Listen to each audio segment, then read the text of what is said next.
If you have ever heard, "Mommy, Daddy, I can't sleep, I'm scared," listen, you're not alone. We hear it at our place all the time with our youngest. Bedtime fears, they're just a common part of childhood. But the good news is there are effective ways to help kids feel safe and then sleep soundly. Here to share how you can turn nighttime anxiety into peaceful rest is sleep expert Amanda Jewson. So good to see you. You too. Listen, I was that scaredy cat kid. Okay. I know you probably have some of that going on in your household with 3 little ones. And Yep. nothing could help me. No. It was one of those things that was very real to me. So why is this happening? Why do children have these fears that seem so real that keep them So up? it's so common. I mean, even when I was waiting, several people were like, that was me. I was a scared kid in bed. I mean, there is something about the nighttime separation, darkness. I mean, I would even say our thoughts are a little bit different at night as adults than they are during the day. You could be thinking something and ruminating about something during the night, wake up the next morning and feel totally different about it.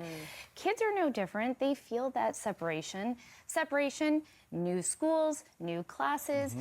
Kids feel those fears, and when you're a kid and it's new, it can feel really overwhelming. Okay, so tell us about the ACT framework. Yes. And how that can really help our kids. Yes. So when I'm working with my clients as a social worker and I'm helping them through their fears and their anxieties, I love the ACT framework. I use this with my adults as well, and it's acceptance and commitment therapy. It really focuses on noticing a thought instead of engaging and ruminating and going down the thought spiral. We've all done it, right? We're going to notice it. We're going to accept this. I feel scared. I am feeling fear in my body right now. You might notice where it is in your body. And then we choose values-based action. As an adult, that might look like, I want to be a really good parent, so I'm going to sleep well. For a kid, they're probably not going to be like, here are my values.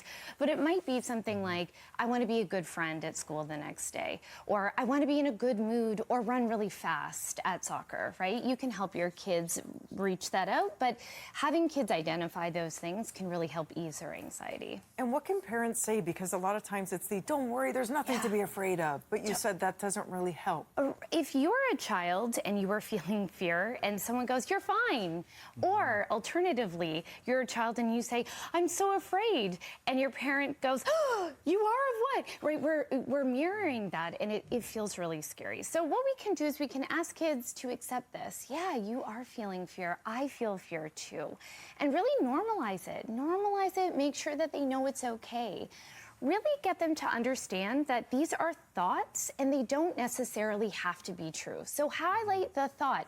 What are you feeling? Tell me exactly what that fear thought is saying. Also, get really comfortable with the present, and especially around bedtime, you can focus in on that comfy bed, the nice soft sheets. Let's get present. Let's name 5 things that you can see right here in this room.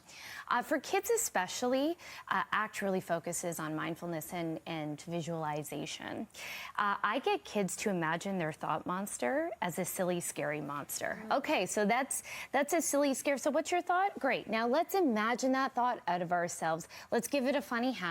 Let's draw a little mustache on it, and it takes the teeth out of it. It really diffuses the child's overall connection and enmeshment with the thought, right? They can kind of see it as something outside themselves.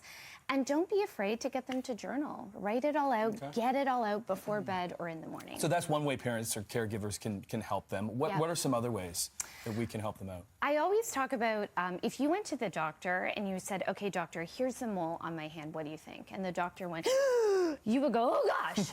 Or you would go, wait, here's the mole, and the doctor goes, I've seen that before. I'm not scared. Oh, great. That's such, the warm feeling you get.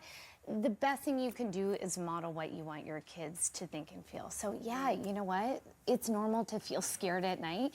Sometimes I do. Share an age-appropriate example with them, create safe spaces, and really avoid the, you're okay, it's fine, go to bed. Avoid those phrases that aren't helpful. If you're feeling overwhelmed, it's not helpful. What about lying down with them? Yeah.